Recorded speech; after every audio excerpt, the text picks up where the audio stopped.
እንኳን ለአባታችን ለጻድቁ አቡነ እስትንፋሰ ክርስቶስ ወርሃዊ መታሰቢያ በዓላቸው በሰላም አደረሳችሁ። የተከበራችሁ የልዑል እግዚአብሔር ቤተሰቦች፣ የድንግል ማርያም የአስራት ያደራ የበኩራት ልጆች፣ የቅዱሳን ወዳጆች በያላችሁበት በክርስቶስ ፍጹም ሰላምታ ሰላም እላችኋለሁ። የአምላካችን የእግዚአብሔር ስሙ የተመሰገነ ይሁን። አትለይም የእናቱ የእናታችን ለስም አጠራሯ ክብርና ምስጋና ይገባታል። ቅዱሳን ሁሉ እንደየተሰጣቸው ጸጋና ክብር የተመሰገኑና ከፍ ከፍ ያሉ ሆኑልን። የተከበራችሁ የልዑል እግዚአብሔር ቤተሰብ የማህደር ሚዲያ ተከታታዮች ይህንን ገድል ከመስማታችን በፊት ቪዲዮውን ላይክ በማድረግ ሐሳብ አስተያየታችሁን መጨረሻ ላይ ኮሜንት በማስፈር ቤተሰብ ያልሆናችሁ ሰብስክራይብ በማድረግ ቤተሰብ በመሆን መንፈሳዊ ድጋፋችሁ አይለየን እያልን እናሳስባለን። ከዚህ በመቀጠል የአባታችን የአቡነ እስትንፋሰ ክርስቶስ ገድላቸውን እናሰማለን። ከዚህ በኋላ በሰባተኛው ዓመት ሱስንዮስ አረፈ።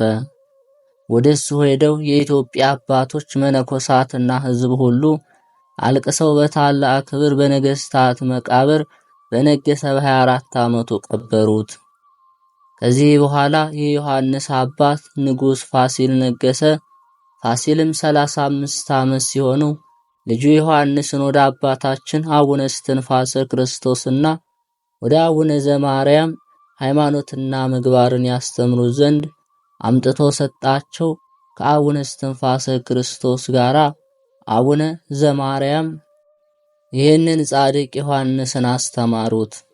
ከመልካም ምግባር ጋር እሱንና ወንድሞቹን የቀና ሃይማኖትንም ማስተማሩ። ጻድቅ ንጉሥ ዮሐንስ ተምሮ በጨረሰ ጊዜ ንጉሥ ፋሲልያስ አርፎ ከዚያ ዮሐንስ ነገሰ።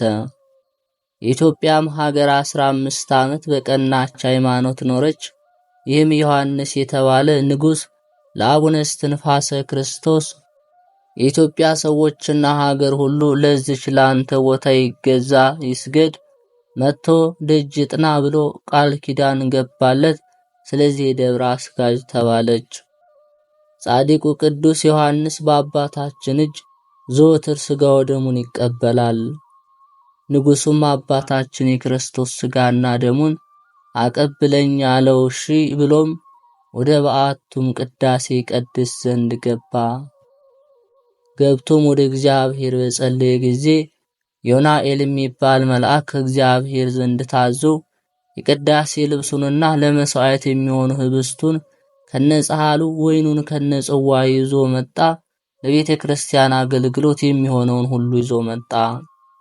አባታችን ቅዳሴ ገብቶ በሚቀድስበት ሰዓት መንፈስ ቅዱስ በገሃድ እየታየ ከሰማይ ወረደ። አባታችንም ለንጉሡና ለመኳንንቱ ሥጋውና ደሙን አቀበላቸው። ጌታችን ኢየሱስ ክርስቶስ ወደ አባታቸው መጥቶ በእጁ የቆረቡ ሁሉ የአስራት ልጆች ሆኑ ዘንድ በደብሩ በገዳሙ ሥጋው ደሙን የተቀበሉ ሁሉ ልጆች ሆኑ ዘንድ የምህረት ቃል ኪዳን ሰጠው። ይህንንም ቃል ኪዳን ያለ አባታችን በስተቀር ያወቀ የለም። ንጉሡም ወጥቶ መኳንንቱን፣ መሳፍንቱን፣ ነዳያንን፣ ምስኪናንን በደብሩና በግዛት ውስጥ ያሉትን ጠርቷቸው ሰብስቧቸው በእመቤታችን ድንግል ማርያም በዓል ጥር 21 ቀን ታላቅ በዓል አደረገ። የተራቡትን በማብላት የተጠሙትን በማጠጣት ስለ እመቤታችን ስለ በዓሏ ክብርና ስለ ቅድስናዋ ስለ ሥጋው ደሙ ክብር ከዚያው አደረ። በማግስቱም ንጉሡ አባታችንን ቃል ግባልኝ በሞቴም በሕይወቴም ያንተ በረከት እንዳይለየኝ ብሎ በጸሎቱም ጊዜ እንዲያስበው ከአባታችን ጋር ቃል ኪዳን ተገባቡ። ንጉሥ ዮሐንስም ራሱን ዝቅ አድርጎ አባቴ እስትንፋሰ ክርስቶስ ሆይ ባርከኝና በረከትን ሰጥተህ ሸኘኝ አለው። አባታችንም ብሩክ በሆነች እጁ ራሱን ይዞ ባረከው፣ በረከትንም አሳደረበት። የነቢያት፣ የሐዋርያት፣ የዳዊት፣ የሰሎሞን፣ የጻድቃን፣ የሰማዕታት፣ የእመቤታችን የድንግል ማርያም፣ የአብ የወልድ የመንፈስ ቅዱስ በረከት ባንተ ላይ ይደር ከምድር ነገሥታት ሁሉ የተደነቀ ሁን።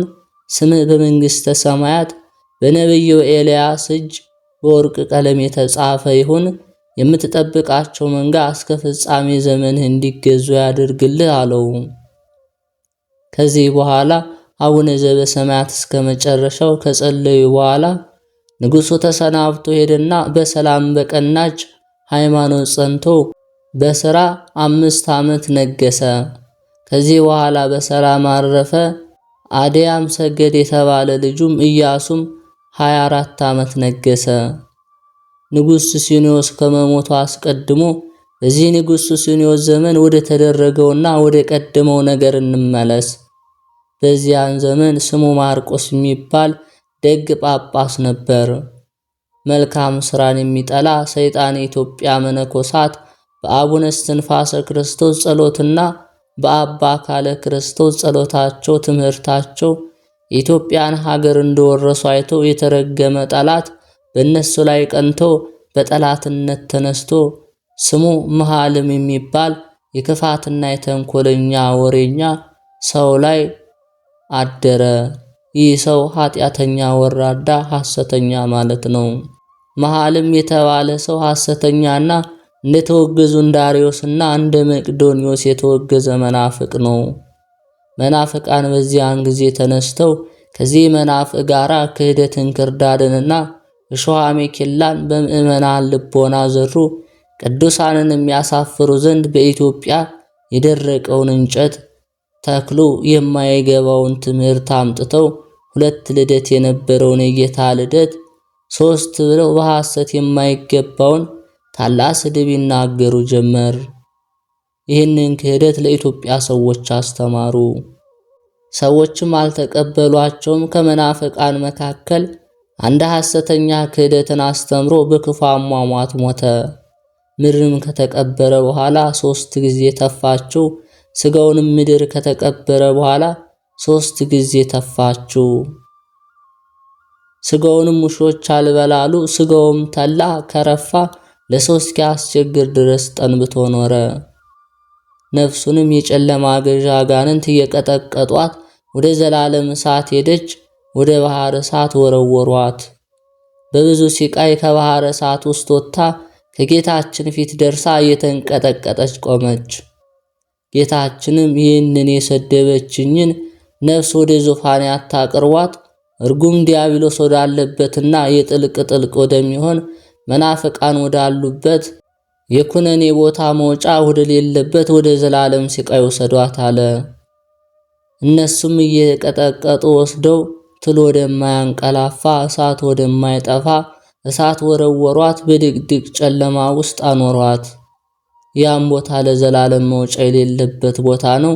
ዳግመኛም አንድ አመፀኛ መናፍቅ እንደ አባቶቹ ሳይሆን ሞኝ ወደሆነው ወደ አጼ ሱስንዮስ ሄዶ ፍጹም ስድብንና ክህደትን አዲስ ሃይማኖትን እናምጣለውና ከነቢያት፣ ከሐዋርያት፣ ከጻድቃን፣ ከደናግል፣ ከመነኮሳት ዘንድ ያልተገኘውን ትምህርት አምጥቶ 3 ልደት ብሎ አስተማረው።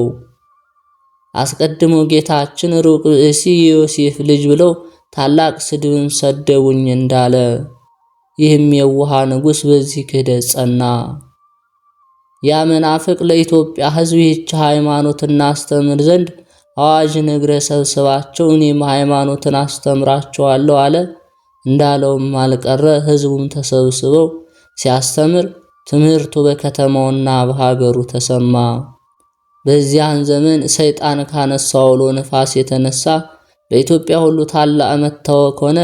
ሃይማኖቱ የቀና ስራው መልካም የሆነ ስሙ ማርቆስ የሚባል ጳጳስ በዚያ ዘመን ነበርና በጾም በጸሎት በመታመን ያም አባት በሰይጣን እንደ አንበሳ ነበር። ገዥ ከሚሆን ከንጉሱ ጋራ በሃይማኖት የተነሳ ታላቅ ጠብ ሆነ። የኢትዮጵያ መምህራንና መነኮሳት፣ ካህናን፣ ምዕመናን ሐዋርያትን የሚከተል የሐዋርያት ወንድም የሆነ ማርቆስን ተከትለው ወደ ንጉሱ ገብተው ንጉሱን ከሐዋርያት ዘንድ ያልተገኘውን ከመጽሐፍታችን ያልተገኘውን ጌታችን መድኃኒታችን ኢየሱስ ክርስቶስ የማይወደውን ይህ ክህደት ተውታሉ። እንቢ ካልክ ሥጋው ደሙን አናቀብልህም እንጣላሃለን አሉት። ያም ንጉሥ አይሆንም አልመለስም አለ። ያም አላዊ መጥቶ ሲከራከሩት መልስ አጣ። ከአቡነ ማርቆስ ጋር ያሉት 200 መምህራን አባቶች በማይፈታ ግዝት ገዝተው ለዩት። ያም አመፀኛ ሰው በክህደቱ ጸና። ይሄውም ከመናፍቃን ጋር ይቆጠራል። ይህም ማለት የወንድ ጠላት ማለት ነው። ጳጳሱ ማርቆስ ከልጆቹ ከካህናትና ከሊቃውንት ጋር ሆኖ መናፍቃንን ሁሉ ያወግዛቸው ነበር። ምን አይቶ አወገዘ ያሉ እንደሆነ አስቀድሞ ይህ ክደት ሰምቶ ፈጽሞ ቀኖና ይዞ 40 ቀን 40 ሌሊት ሰነበተ። ከዚህ በኋላ ጌታችን ኢየሱስ ክርስቶስ ወደሱ መጥቶ ልብሴን ቀደዱብኝ፣ ይህም ማለት ወልድ የጸጋ ልጁ ነው ብለው ሰደቡኝ። በምድር ለወልድ አባት አለው ልደቱ 3 ነው በማለት የማይገባውን ስድብ ሰደቡኝ አለው። ስለዚህ ይህንንም መናፍቅ በመንግሥተ ሰማያት ከኔ ጋር አላኖረውም። በሱ ያመኑትን እበቀላቸዋለሁ። ፈጥኖ ያመነለት ይህንንም ንጉሥ ከነመንግስቱ ለይቼ አሳድጄ ተሰቃይቶ ይሞታል። አንተ ግን ወዳጄ ማርቆስ ሆይ በስልጣንህ እነዚህም መናፍቃን ገዝተህ ለያቸው። አንተ በምድር ያሰርከው በሰማይ የታሰረ ይሆናል፣ በምድር የፈታው በሰማይ ተፈታ ይሆናል። አንተን እንቢ ያለ እኔን እንቢ ያለ፣ አንተን የሰማ እኔን ሰማ። ክህነትን ስትሰጥ ወልደ አብ ወልደ ማርያም የወልድ ልደቱ 2 ነው፣ ከ2 አትቀንሱ፣ 3 ነው አትበሉ ብለህ አስተምረ ስልጣን ስጣቸው አለው። ማርቆስ ሆይ ዝክርህን የዘከረ አንተ በምታስተምረው በሃይማኖት የጸና ከካህናትም ክህነትን ከአንተ የተቀበለ በትምህርትህም ቃል የጸና አንተ በተቀመጥክበት ዙፋን የተቀመጠውን እኔ በሰማያት ባለው አባቴ ፊት እምረዋለሁ፣ ከኃጢአት ነፃ አደርገዋለሁ። ይህንንም ብሎ ከሱ ተሰውሮ በክብር ወደ ሰማይ አረገ። ከዚህ በኋላ መናፍቃን ይህንን ሰምቶ አወገዘ። አቡነ ማርቆስም አስቀድሞ ንጉሱን መልካም ምክር 4 ቀን መክሮት አልቀበልም ስላለው ከ4 ቀን በኋላ እነዚህን ክፎች መናፍቃን ከምስራቅ እስከ ምዕራብ ከሰሜን እስከ ደቡብ ያሉትን ከሃዲያን በሙሉ በሕይወቱም በሞቱም ሃይማኖትን የሚጠራጠሩ መናፍቃንን አወገዘ። ይህም መናፍቅ ደጋጎች የኢትዮጵያ መነኮሳትና አባታችን አቡነ እስትንፋሰ ክርስቶስን ተቃወማቸው። ከንጉሱ ጋር ተባብሮ ብዙ ሲቃይ አሰቃያቸው። ማሸነፍ ግን አልቻለም። ንጉሱን የኢትዮጵያ ሀገር ሃይማኖት ወደ ጸጋ ወይም ወደ ካቶሊክ 2 ባህሪ ወደ ክህደት መልስ አለው። ንጉሱም ይህንን ሰምቶ በኢትዮጵያ አድባራትና ገዳማት ያሉትን መነኮሳት፣ መምህራን፣ መናንያንን ያመጡ ዘንድ በጎጃም፣ በትግራይ፣ በሮሃ፣ በወንሶል ይሄውም ወደ አባ ምህረተ ክርስቶስ ቦታ ወደ አንባሰል ወታደሮችን ላከ። እነሱም በጽድ እንጨት ላይ ቆሞ ብዙ ዘመን ሲጸልይ የኖረውን አባ ምህረተ ክርስቶስ የተባለውን ታላቅ መነኩሴ የማወርደው ይዘውት ሄዱ። ዳግመኛም ንጉሱ ወታደሮቹን ወደ ሸዋ ሀገርና ገዳማት ወደ ዳውንት ሀገር ላከ። ወታደሮቹንም እግዚአብሔርን የማይፈሩ የሰው ፊት የማያፍሩ ጨካኞች አረመኔዎች ነበሩ። እነርሱም ወደ ደብረ አስጋጅ መጥተው አቡነ እስትንፋሰ ክርስቶስን ፈለጉት። ሊያገኙት አልቻሉም። የእግዚአብሔር መልአክ ቅዱስ ሚካኤል በክንፉ ሰውሮታልና እረፍቱም በሰማዕትነት አይደለምና ወደፊትም የሚሰራው ብዙ ሥራ አለ። ወታደሮቹም ከሀገሩ ሰዎች ጋር 25ቱን ሀገር እየወረሩ አባታችን አቡነ እስትንፋሰ ክርስቶስ ካለበት ደብረ ጸበለ ጎል ደረሱ። ገዳማትም ካሉበት ደርሰው እነዚያ ገዳማትን ወረሩ። የእነዚህም ገዳማት ስም የአባታችን አካለ ክርስቶስ ገዳም፣ ጸበለ ጎል የአባ ስነ ድንግል ገዳም፣ ሞገራ የአባ ዝክረ ክርስቶስ ገዳም፣ እግረ ጸወን የአባ ጸጋ ክርስቶስ ሰገድ፣ የአባ ሉቃስ የአባ ቃል አብ ሕንፃ፣ አባ ሙሴ የፍቅረ ክርስቶስ ቆሊሌታ፣ የኤዎስጣቴዎስ የአባ መለኮተ ክርስቶስ። እነዚህ ስማቸውን የጠራናቸው በጎጃም ሀገር የመጡ ደጋጎች እግዚአብሔርን ፊት ለፊት የሚያዩ አባቶች ናቸው። ከነሱ መካከል ሙታንን ያስነሳ፣ በብርሃን ሰረገላ የሚሄድ፣ የዕውራንን ዓይን ያበራ፣ ለምጽን ያነጻለ፣ ከሰማይ ህብስት ተቀብሎ የሚመግብ፣ የመላውን ውሃ የከፈለ፣ ተራራውንም ያፈረሳለ። ለቅዱሳን አባቶቻችን የሰማዕትነት አዝመራ በደረሰ ጊዜ የንጉሡ መልእክተኞች መናፍቃን እነዚህን ከበቧቸው። አባ አካለ ክርስቶስ ካለበት ደርሰው ዛሬ ከዚች ገዳም ሳናስወጣቸው አናድርም፣ በገዳም ያሉትን ልጆችን ሰብስባቸው፣ በእግሩ የሚሄድ አንድ ሰው እንዳይቀር ንጉሡ አዞናልና ብለው ተናገሩ። አባታችን አባ ክርስቶስም ይህንን ሰምቶ ረጅም ጸሎት ጸለየ። በዚያን ጊዜ የእግዚአብሔር መልአክ ወደ እርሱ መጥቶ አትፍሩ፣ ሂዱ፣ በሰማዕትነት ሞታችሁ መንግሥተ ሰማያትን ትወርሳላችሁ፣ የሕይወት አክሊልን ትጎናጸፋላችሁ፣ የሙሽርነት ዘመን ደርሷልና በርትታችሁ መከራውን ታገሱ፣ በ12ቱ ሐዋርያትና በ318ቱ ሊቃውንት ሃይማኖት በያዝከውም በእምነት ተአምራት ይደረግላችኋል። ዳግመኛም ያ መልአክ ለአባቶች በዚህ አካባቢ ያላችሁ በሰባቱ ሰዓታት ጊዜያት ለማድረስ ደወልን የምትደውሉ ንጉሡን ይህ ሃይማኖት አይጠቅምህም አትመንበት ብላችሁ ንጉሡንና ይህንን መናፍቅ አውግዛችሁ ለዩት ብሎ ወደ ሰማይ አረገ። ከዚህ በኋላ ቅዱሳን አባቶች ወደ አባታችን እስትንፋሰ ክርስቶስ ዘንድ ሄዱ። እነሱም በመስቀሉና በሰይፈ ጸሎቱ አጋንንትን የሚያጠፋ የአምባሰል አባ ምህረተ ክርስቶስ፣ አባ ስሉስ ሰገድ ቁጥራቸው 1002 የሆነ አባ ዘማርያምና አባ ዘገብርኤል የአባ አብራንሲዮስ ልጆች ናቸው። እነዚህም ቅዱሳን መነኮሳት አቡነ ዘበሰማያትን ከአቡነ እስትንፋሰ ክርስቶስ ተቀብለው በጸሎት አስበን ብለው ተማጸኑት።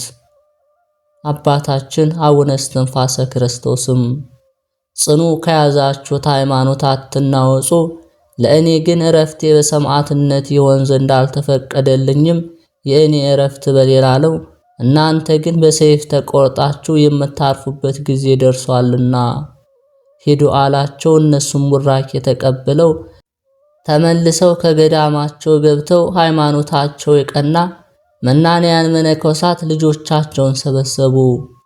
የእነዚህ ቁጥራቸው 700 ወንዶች መነኮሳት 400 ሴቶች መነኮሳት ናቸው።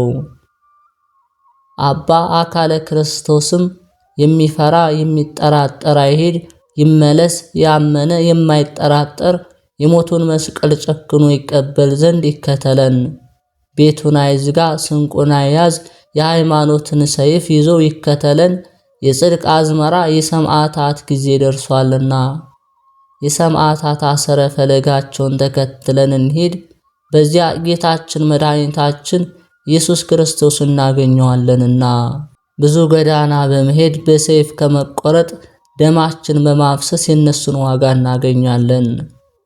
አስቀድመው የነበሩ ከሃዲያን ደማቸውን ስላፈሰሱ የእኛም ደም ያፈሱ፣ እነሱ በሰይፍ ስለተቆረጡ እኛንም በሰይፍ ይቁረጡን። ስለ ግርፋታቸው እኛን ይግረፉን፣ የሚያቃጥል የፀሐይ ሐሩር የሚያጠወልግ የሚያቀልጥ ነውና በግርፋታቸው እነሱን እንመስላለን። እየረገጡን እየደበደቡን ያነዱናል። መከራ ሞታቸውን ከተሳተፍን የምስክርነት አክሊል አለን፣ ወደ ዘላለም ሕይወት እንገባለን። በሰማያት ከጻድቃን ከሰማዕታት ጋር እንነግሳለን። ስለ ቀናች ሃይማኖታችን አንገታችን ለተሳለ ሰይፍ እንሰጣለን። ይህችም የጌታችን መከራ መስቀሉን ተቀብለን የምንገባባት ሀገራችን ናት። አባ አካለ ክርስቶስም ይህንን ከተናገረ በኋላ 55ቱ የዳውንት መምህራን ከመላ ማህበራቸው ጋር ሄዱ። አባ አካለ ክርስቶስም ከ800 ማህበር ጋር ተጓዘ። የአገሩም ሰዎች የነፍሳችንና የስጋችን መማፀኛ የሃይማኖት መምህር አባ አካለ ክርስቶስ አባታችን ለኛ ወዮልን፣ ወዮታ አለብን፣ ከዛሬ ጀምሮ የታመሙትን የሚፈውስልን ያዘኑትን የሚያረጋጋልን የለንምና አባቶች ልትሞቱ ነውን? እኛም ከናንተ ጋር እንሞታለን አሉ።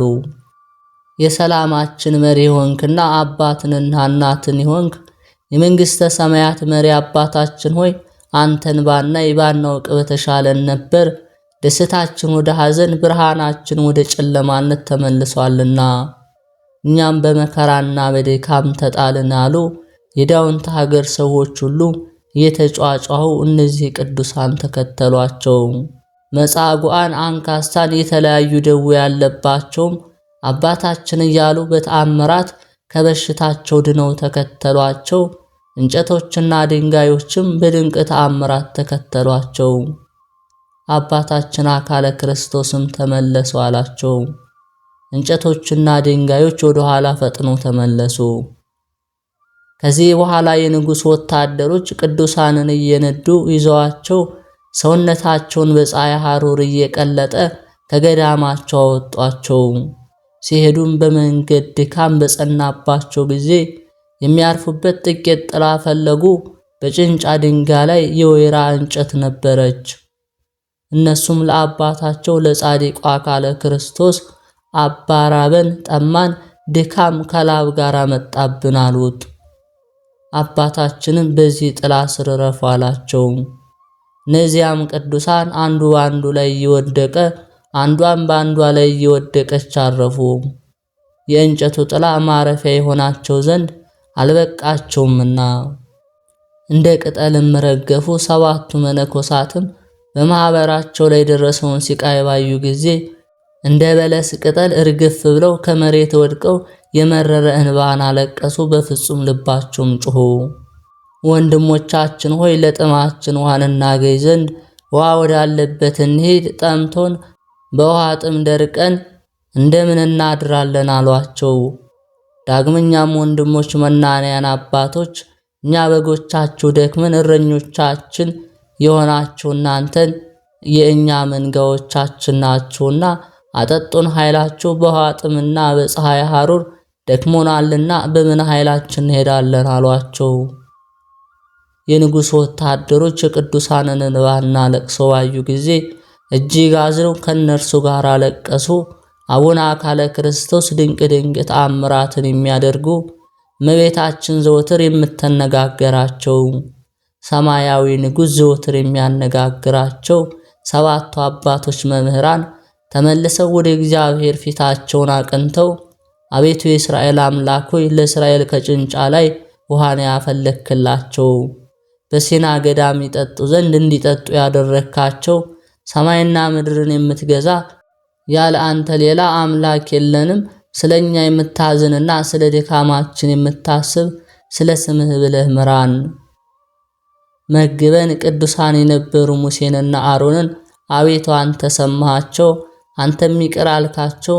እነሱን እንደሰማሃቸው አቤቱ ወደ አንተ የለመነው ልመናችን ስማን ብለው ጸለዩ።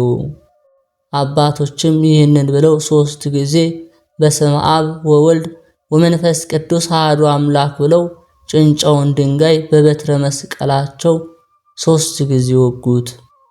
በዚያን ጊዜ በ11 ሰዓት በብዙ ውሃ በቅዱሳን አባቶች ጸሎት መነጨ። ሰባቱ መነኮሳትም ማህበርተኞቻቸውን እግዚአብሔር ታጋሽነቱ ቸርነቱን ታዩ ዘንድ ኑ፣ ጌታችን ኢየሱስ ክርስቶስ ቸር እንደሆነ ታውቁ ዘንድ ተነስታችሁ እርሱ የሰጣችሁን ቅመሱ አሏቸው። ምግባቸውም ከነሱ ዘንድ ነውና ከእንግዲህ ጨክኑ፣ ሁላችሁም በእግዚአብሔር ያመናችሁ ሁላችሁ ልባቸውን አጽኑ አሏቸው። እነዚህም ማህበር ይህን ባዩ ጊዜ እጅግ አደነቁ። በልተውም ጠገቡ፣ ጠጥተውም ረኩ። ምግብና ውሃ ኃይል ሆናቸው። ውሃውም እስከ ዛሬ ተአምር ያደረጋለ። እነዚያም ማህበር ከዚያ አደሩ። ከዚህ በኋላ በማግስቱ ወታደሮቹ ተነስተው ቅዱሳንን ይዘው አርንጎ ወደ ተባለው ሀገር አደረሷቸው። ለንጉሱም መምጣታቸውን ነገሩት። ከትግራይ አውራጃ 101,000 ከሸዋ ሀገር 20,200 ከመላው ኢትዮጵያ ቁጥራቸው ያልታወቀ ብዙ የሆኑ ሃይማኖታቸው የጸኑ እነዚህ ጋር አሉ። መምጣታቸውን ለንጉሱ በነገሩት ጊዜ አምጧቸው ብሎ እሱ በዙፋኑ ላይ ተቀመጠና ሰራዊቱንም ሰበሰበ። መግረፊያ ጅራፍንም የሚተኩሱ ሰይፍንና የጦር መሳሪያ የታጠቁ እንደ አንበሳ የሚነድፉ የሚያስፈሩ የመንግስት ልዩ ኃይል በዚያ ቅዱሳን መነኮሳትና እናቶች መበለታትን ያስደነግጧቸው ዘንድ መሳሪያቸውን ታጥቀው ተዘጋጅተው ቆሙ። አባታችን ጻድቁ አካለ ክርስቶስም ልጆቹ ለሆኑ ለነዚያ ማህበር መከራውን ታገሱ፣ ልባችሁንም አጽኑ፣ እግዚአብሔር ተስፋ ላይ ታድርጉት። የጻድቃን ድህነታቸው ከእግዚአብሔር ዘንድ ነው፣ በችግራቸው ጊዜ የሚከራከርላቸው የሚረዳቸው ከኃጥአንም እጅ ፈጽሞ የሚያድናቸው እሱ ነው ብሎ ነብዩ ዳዊት እንደተናገረ ሃይማኖቱ እንደ ጥንብ የከረፋ ፈራሽ በስባሽ ሟች ከሆነ ከንጉሱም ፍርሃት የተነሳ ለምን ትረበሻላችሁ አላቸው። አባታችን አቡነ አካለ ክርስቶስም እንደዚህ ብሎ አጸናቸው። ንጉሱም በጉባኤ መካከል አምጥተው ያቆማቸው ዘንድ ሰራዊቱንም አዘዛቸው። ሰራዊቱም አመጧቸው። ቅዱሳንንም ወንጀለኛ በሆነ በንጉስ ፊት ቆሙን። ያም ንጉስ እነዚያም ማህበር እናንተ በሃይማኖት የመኑ ለመንግስቴም ክብር ተገዙ ስገዱ ብሎ ጠየቃቸው። አባቶችም ከድንግል እናቱ ጋር እግዚአብሔር ያልወደደው ክህደትን ታስተምር ዘንድ አናሰናብትህም፣ ሃይማኖትስ ብታስተምር ለጳጳሳት ለመምህራን ለአባቶች መነኮሳት ነው። የንጉስ ሥራ ግን ሃይማኖትን ባቀኑ በ318ቱ ሊቃውንትና በአባቶቻችን ሐዋርያት መሰረት ጸንቶ በመልካም አገዛዝ ሀገርን መግዛት ነውና የቀና ፍርድንም መፍረድ ነው። ለነዳያን ለምስኪን መፍረድ፣ የተራቡትን ማብላት፣ የተጠሙትን ማጠጣት፣ የተራቁትን ማልበስ ይገባሃል። ወርቅና ብርን ያማረ ሐርንና የተለያየ ልብስ በምድር ማከማቸት አይጠቅምህም፣ ቤተ ክርስቲያን ማሳነጽ ይጠቅማል አሉት። ንጉሱም ስለመልሳቸው ተቆጥቶ እንደ አንበሳ ሆነ። እነዚያን አባቶች በሃይማኖት ያታምኑምን? በእኔ ላይ ትታበያላችሁ አላቸው። ቅዱሳን አባቶችም ክፉ በሆነች በሃይማኖት አናምንም፣ ይህን እናደርግ ዘንድ ለእኛ አግባብ አይደለም ብለው መለሱለት።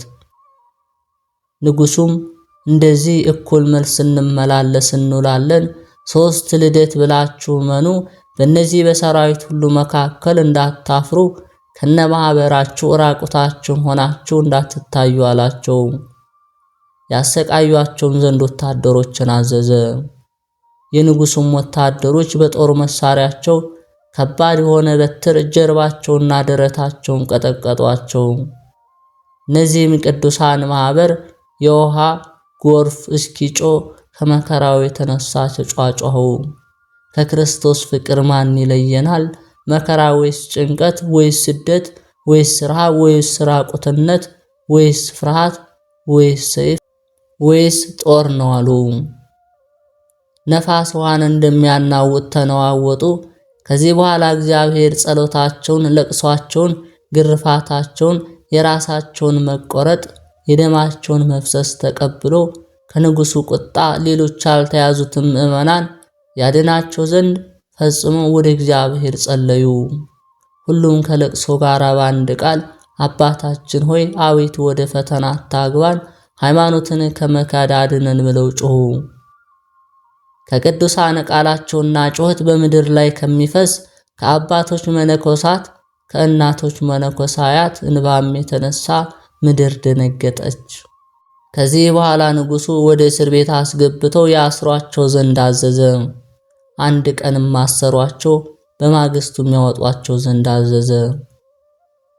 ቅዱሳንም ከእስር ቤት ወጥተው ከንጉሱ ፊት ወጥተው በቆሙ ጊዜ በሃይማኖት ያምናችኋል አላመናችሁም ብለው ጠየቃቸው።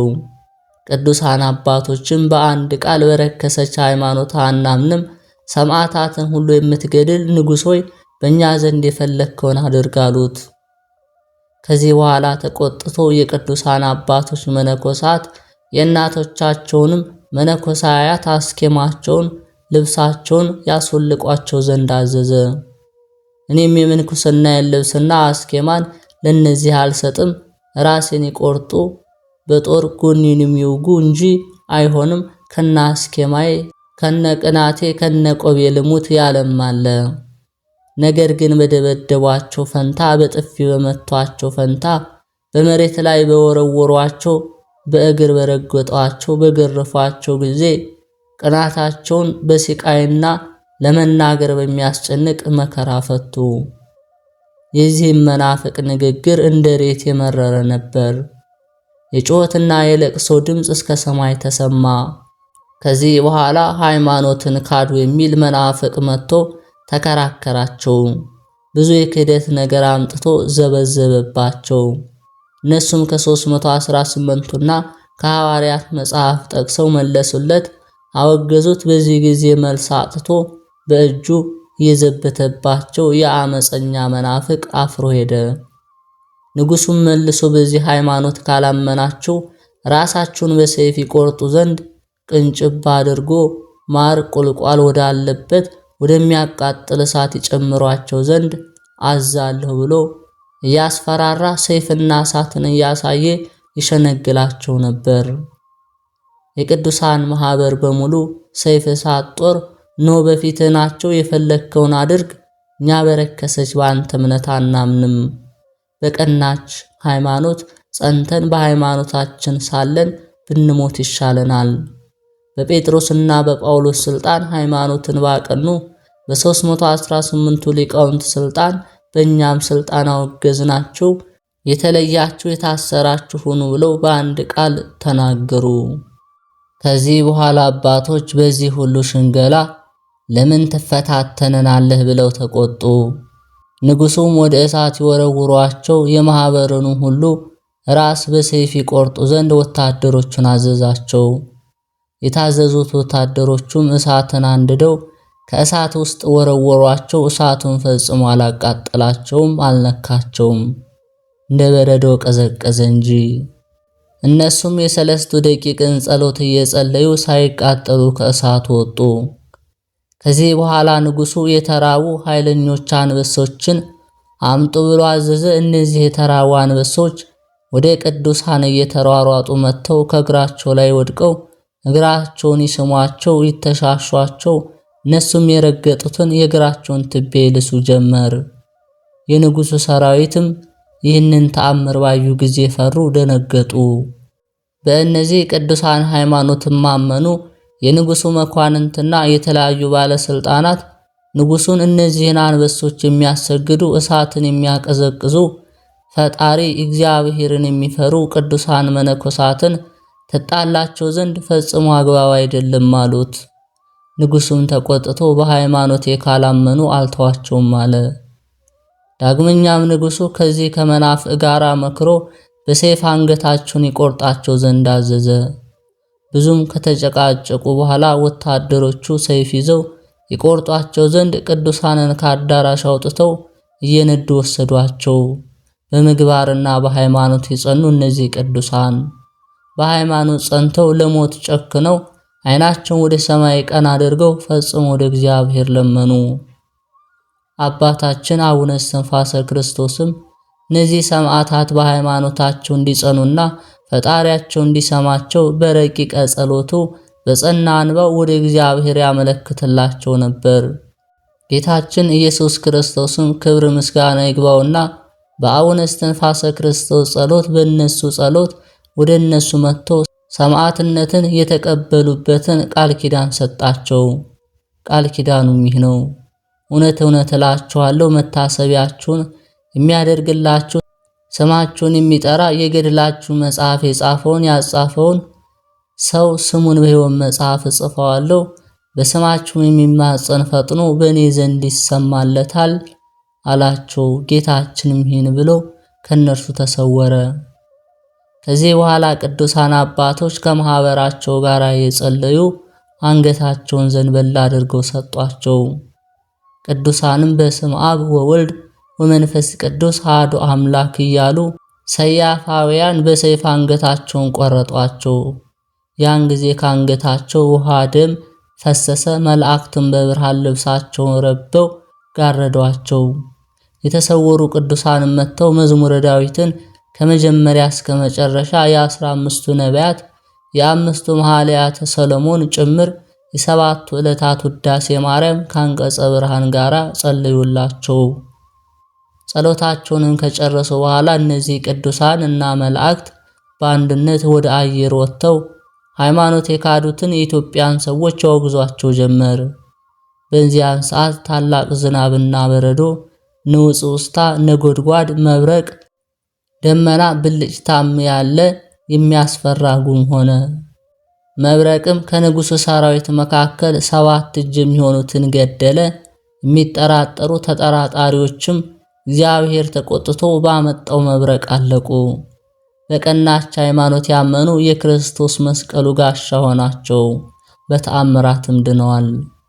ስለ ቀናች ሃይማኖት አምነው የተገደሉ እነዚህ ቅዱሳን መነኮሳት ስጋቸው ወንጀለኞች ከሚሆኑ ከንጉሥና ከሰራዊት ዓይን ተሰወረና ከምድር 7 ክንድ ከፍ አለ። ከነሱ ላይም ደመና ተተክሎ ጋረዳቸው። ሰማዕትነትንም በተቀበሉ በቅዱሳን ራስ ላይ አክሊል ወረደ።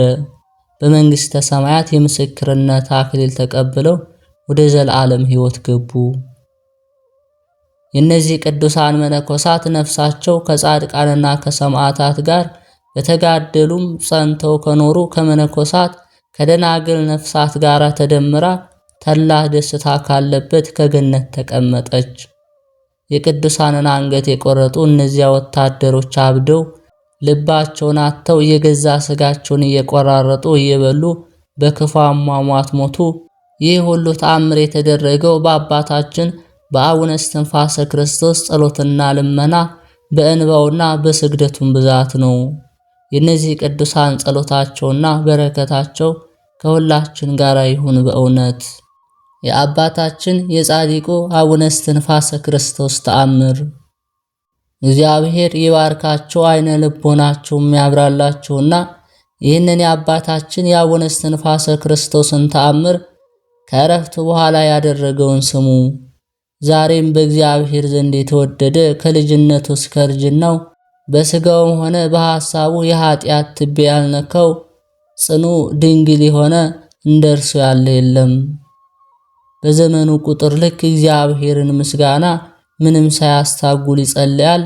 እግሮቹም እንደ ዝሆን እግር እስኪያብጡ ድረስ ይቆማል። እጁን ወደ ሰማይ ዘርግቶ አይኖቹን ወደ ላይ አቅንቶ ወደ መንበረ ጸባዖት አቅንቶ ይጸልያል። 40 ጾም እስኪፈጸም ድረስ ከመሬት ላይ አይቀመጥም፣ በምንጣፍ ላይ በጎኑም አይተኛም። 40 ጾምንም ጾሞ ይፈጽማል እንጂ። ለጉንጮቹም እረፍትን አይሰጥም፣ ለቅንድቦቹም እንቅልፍን አይሰጥም። የጣመውንና የላመውን አይመገብም፣ ስጋን ወይንም በአፉ አያስገባም። በራሱ ላይ ምላጭ አያወጣም፣ ናላው እስኪፈስ ድረስ እንደ መንኮራኩር ይሰግዳል። የሰማይ መላእክትም ወደ እርሱ ለመምጣት እየተሽቀዳደሙ ይጨናነቃሉ። ጻድቃንና ሰማዕታት እርሱ ካሉበት ይሰበሰባሉ። ወደ ተጋድሎ ስቃይ ለመግባት የማትፈራ አርበኛ ነህ፣ ወደ መጋደል ግባ አንተ ብፁዕ ነህ፣ ተጋድሎ ላንተ መልካም ነው። አባ እስከ መጨረሻ እስከ ረፍት ድረስ ወደ ኋላ አትመለስ ይሏታል። ተጋድሎም በእግዚአብሔር ዘንድ ተወዳጅነትን አግኝቷልና። ይህ ቅዱስ ጻድቅ ከእግዚአብሔር ቤታችንና ከመቤታችን በታች ክብር ያለው አባታችን እስትንፋሰ ክርስቶስ ዘወትር እንዲህ ብለው ይመክሩታል። እናንተ በአባታችን ቃል ኪዳን ያመናችሁ ምእመናን ሆይ እግዚአብሔር አብ ከባህሪ ልጁ ከወልድ ከባህሪ ሕይወቱ ከመንፈስ ቅዱስ ጋር በምህረት ይጠብቃችሁ። ድውያነ ሥጋን በተአምራት ድውያነ ነፍስን ይፈውስላችሁ። ሽማግሌዎች ዕድሜ ይስጣችሁ፣ ልጆቻችሁን ያሳድግላችሁ። ለወጣቶቻችሁ ማስተዋልን ያድልላችሁ። የጤና የሕይወት ዝናብ ያዝንምላችሁ። ዛሬም እንደዚሁ ለስውራን ቅዱሳን መነኮሳት በቆብና በአስኬማ አባት የሆነ ብርሃነ ክርስቶስ የተባለ አባታችን እስትንፋሰ ክርስቶስን አክብሩት። በጸሎቱና በቃል ኪዳኑ ትድኑ ዘንድ የእርሱን በዓል እንደ ጻድቃን እንደ ሰማዕታት በዓል እንደ እመቤታችን በዓል አክብሩ። የበዓሉም ቁጥር ይሄ ነው። ሚያዝያ 8 ቀን የተጸነሰበት፣ ታኅሳስ 8 የተወለደበት፣ ጥር 9 ሰማያዊ ምስጢርን ለማየት ወደ ሰማይ ያረገበት ነው። የካቲት 8 ለኢትዮጵያ ሕዝብ ሁሉ ቃል ኪዳን የተቀበለበት ነው። መጋቢት 9 ይህችም ዓለም አትጠቅመኝም ብሎ የመነነበት ነው። ሚያዝያ 9 በጌታችን የማዳን ቃል ኪዳን ተቀብሎ ያረፈበት ነው። ይልቁንም ይህንን በዓል የተራበውን በማምላት የተጠማውን በማጠጣት አክብሩት። በነፍስና በሥጋ አባታችን አቡነ እስትንፋሰ ክርስቶስ ይጠብቃችኋልና። ግንቦት 9 በኤልያስ ሰረገላ ወደ ሰማይ ተነጥቆ ወደ ኢየሩሳሌም ሰማያዊት በመላእክት እጅ ያረገበት ነው። ሰኔ 8 ቀን 100 ሙታንን ያስነሳበት ነው። ሐምሌ 8 ቀን በራሱ ተዘዝቆ ባህር ውስጥ መቆም የጀመረበት፣ በ9 ዓመቱ ጌታችን ኢትዮጵያን ምሬልሃለሁና ውጣ ሲለው ከባህር የወጣበት ነው። ሰኔ 9 ከሰማይ የወረደውን የቁርባን ህብስት ተቀብሎ የተቀበለበት ነው። መስከረም 19 ቀን ወደ ብሔረ ሕያዋን ከቅዱሳን ጋር የገባበት ነው። ጥቅምት 9 የቃል ኪዳን ጽላት ከፈጣሪው የተቀበለበት፣ ህዳር 19 ቀን የአውራንን ዓይን ያበራበት ነው። ዳግመኛም ቃል ኪዳን የተቀበለበት ነው። ህዳር 24 ቀን ከካህናተ ሰማይ ጋር የሥላሴን ዙፋን ያጠነበት ነው። ታኅሳስ 29 ቀን ወደ ቤተልሔም ሄዶ የጎበኘበት ነው። ጥር 12 ቀን ፀሐይን ያቆመበት ነው። የካቲት 21 ቀን ከመቤታችን ጋር ቃል ለቃል የተነጋገረበት ነው። መጋቢት 27 ቀን ጌታችን በቀራንዮ እንደተሰቀለ ያየበት። ሚያዝያ 8 ቀን ቃል ኪዳን የተቀበለበት ቀን ነው። ሚያዝያ 9 ከዚህ ዓለም ተለይቶ በታላቅ ክብር ያረፈበት ነው። እነዚህን የአባታችን የብርሃነ ክርስቶስን 23ቱን በዓላት አክብሩ። በየዓመቱና በየወሩ ምንም ሥራ አትስሩበት። ጸሎትና በረከቱ ከሁላችንም ጋር ይሁን። በተሰጠው ቃል ኪዳንም እኛን ልጆቹን ይማረን።